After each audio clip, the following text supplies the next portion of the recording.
Bonjour à toutes et à tous. Je suis très heureux d'intervenir dans ces deuxièmes rencontres nationales pour le développement de la lecture, qui fait suite à un gros travail fait en région ces derniers mois pendant l'hiver, à laquelle notre agence a été associée avec ses chargés de mission régionaux. Avec la publication du manifeste qui a fondé l'Alliance pour la lecture en affirmant que la lecture, comme facteur d'inclusion sociale, les premières rencontres de Strasbourg nous avaient amené à prolonger nos réflexions collectives dans la durée. Donc ce n'était pas un coup, on s'est engagé à durer dans ces réflexions collectives, et notamment en privilégiant le travail sur l'accès à les publics empêchés. Donc ce matin, vous avez beaucoup discuté, d'après mes informations, de l'accès à la lecture pour les personnes en situation de handicap, pour les personnes en situation de pauvreté. De notre point de vue, construire des réponses pour le développement de la lecture des personnes en ces situations de difficulté sont des enjeux déterminants aujourd'hui dans ces rencontres, mais aussi dans les mois à venir. Pour l'Agence nationale de lutte contre l'illettrisme, je ne sais pas s'il est utile de rappeler l'illettrisme, la définition telle qu'elle est posée aujourd'hui dans le paysage français, c'est la situation d'une personne qui, bien qu'ayant été à l'école, se trouve dans l'incapacité de maîtriser ses compétences de base, lire, écrire, compter, pour vivre de manière autonome, aussi bien dans sa vie personnelle que dans sa vie professionnelle. C'est donc dire que la lecture est un sésame, une des compétences de base pour permettre à chacun de se projeter, de choisir sa route et d'envisager demain, de manière plus positive, de faire société. Je reprends les termes de notre manifeste qui a fondé notre travail en commun.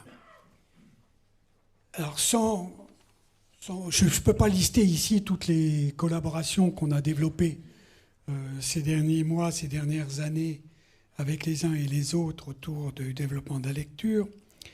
Mais je veux particulièrement insister aujourd'hui sur notre engagement aux côtés de tous ceux qui, notamment avec le ministère de la Culture, milite pour le développement des espaces faciles à lire.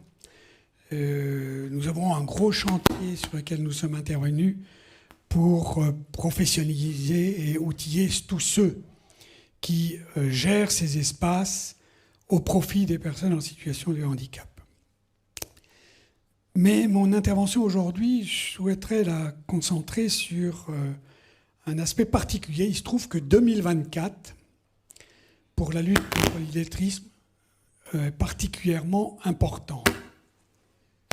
Aujourd'hui, quand nous intervenons sur les questions d'illettrisme, nous parlons de 2 500 000 personnes en situation d'illettrisme, de 7% de la population des 16 à 65 ans en situation d'illettrisme. Mais ce sont des chiffres d'une enquête qui date de 2011. Cela devient de plus en plus insupportable de justifier nos interventions sur une photographie aussi vieille, 13 ans.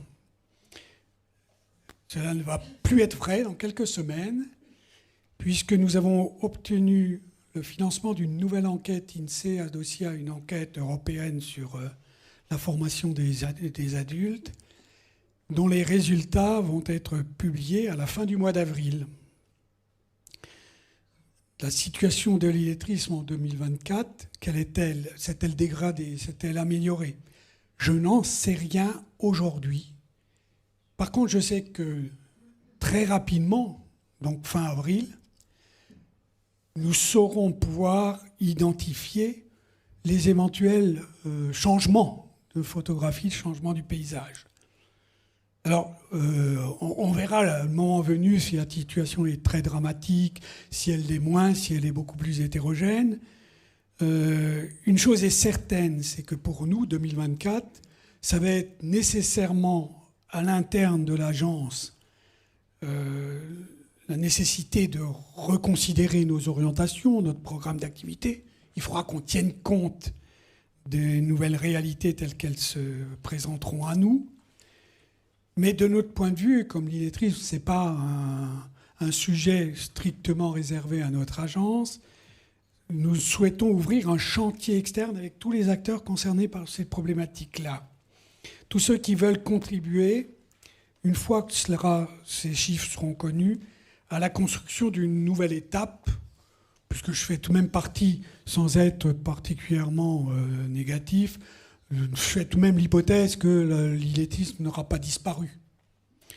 Et donc, je vous annonce aujourd'hui plusieurs initiatives sur lesquelles nous vous proposons de vous associer. Tout d'abord, donc, dès qu'on aura les chiffres, les données de l'INSEE, notre observatoire, nous disposons d'un observatoire qui a été créé en novembre 2023 au sein de l'Agence nationale de lutte contre l'illettrisme, produira des analyses les plus précises possibles qui seront versées, qui vous seront remis à l'occasion des Journées nationales de lutte contre l'illettrisme que nous tenons en septembre 2024.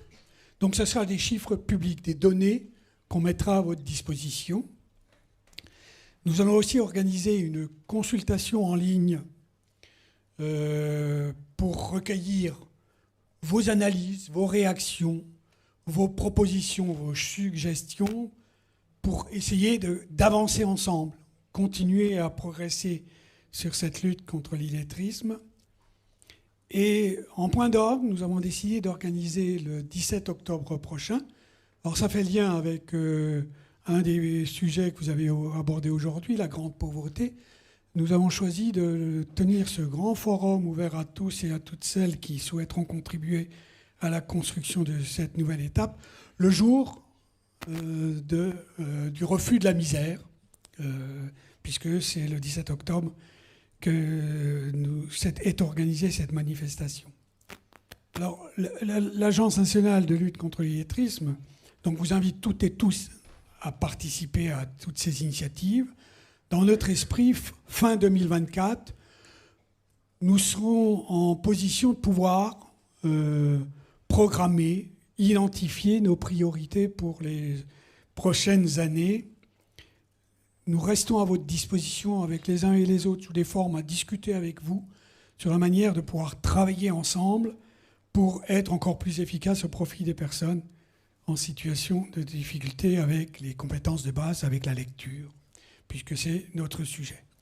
Et de ce point de vue-là, il y est clair que, de notre point de vue, il nous faut prolonger ensemble l'action de l'Alliance pour la lecture, puisque c'est un des chevals de bataille communs que nous partageons avec vous. Merci beaucoup, monsieur Janin. J'avais juste une question, parce qu'il y a énormément l'année 2024 va être particulièrement riche, vous l'avez souligné. J'ai noté la date du 17 octobre 2024. Le forum, où a-t-il lieu ? Alors, nous sommes au début du process, on n'a pas encore fixé, on est en train de faire des pourparlers avec les uns et les autres. L'idée du forum, c'est un forum tout de même de 250 à 300 personnes, compte tenu d'une première identification des potentiels publics susceptibles d'être intéressés. Donc c'est pas simple, on va essayer de voir. Je ne peux pas m'engager plus loin, on a 3-4 sites en vue, dont peut-être un site qui pourrait être symboliquement intéressant, la cité de la langue française de Villers-Cotterêts, qui pourrait être un des lieux. Mais rien n'est établi à la minute où je chante pas. Ça ne serait pas nécessairement, je ne sais pas si vous m'entendez, ça ne serait pas nécessairement en région parisienne en tout cas. Tout est ouvert. Tout est ouvert. Pour l'instant, la principale contrainte, c'est de trouver le lieu disponible et qui permette, puisque ça ne sera pas... Le terme même de forum que nous avons utilisé, dans notre esprit, c'est bien un lieu de confrontation entre les personnes qui viendront avec des propositions. Ce n'est pas un colloque où on fera intervenir des grands penseurs qui viendront nous dire ce qu'il faut faire, hein, c'est bien. Donc ça suppose aussi de pouvoir fonctionner en atelier, de pouvoir fonctionner en espace de travail collaboratif. Donc c'est pas... voilà. ça demande une instruction un petit peu conséquente. Merci beaucoup et merci de souligner la méthodologie aussi collective sur laquelle repose chacun des différents axes de travail que vous avez évoqués pour cette année, qui est donc assez chargé et qui permet d'imaginer un certain nombre d'échanges fructueux sur justement une nouvelle photographie de la situation propre à l'illettrisme en France. Merci beaucoup, Monsieur Janin. Merci.